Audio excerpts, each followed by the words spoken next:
Tout est fin prêt. Dans 24 heures, le premier avion des pèlerins burkinabés prendra son envol en direction de l'Arabie Saoudite.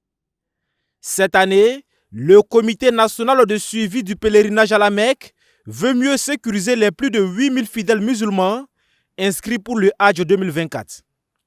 Pour ce faire, il innove avec la mise en place d'un système de bracelet électronique informatisé individuel afin que personne ne s'égare durant l'accomplissement du 5e pilier de l'islam.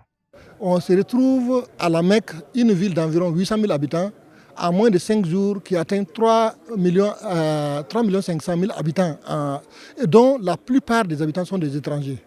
Et nos pèlerins sont les moins outillés dans la mesure où souvent c'est des personnes assez âgées, c'est des gens qui ne connaissent pas la grande ville, souvent c'est des gens qui sont venus du milieu rural et on se retrouve souvent dans des situations difficiles où les pèlerins se perdent.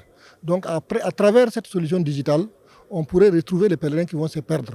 La seule difficulté majeure à laquelle les autorités burkinabées sont confrontées, c'est la question des touristes burkinabés actuellement en Arabie Saoudite qui menacent d'envahir le site de logement des pèlerins régulièrement inscrits. Sur ce point, l'exécutif s'engage à sévir. Parce que je connais des gens qui par le passé me disaient qu'ils partaient à la Mecque, mais ils allaient faire un peu de tourisme. Je ne savais pas que je parlais à des clandestins. D'accord? Il ne faut pas aller jouer les clandestins. Le Burkina Faso a pris une direction aujourd'hui. Nous respectons nous-mêmes.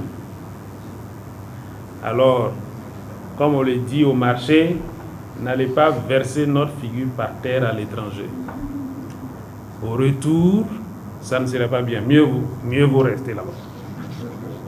L'année dernière, les touristes burkinabés qui ont envahi le site des pèlerins régulièrement inscrits étaient estimés entre 500 et 1000 personnes, selon le Comité national de suivi du pèlerinage à la Mecque.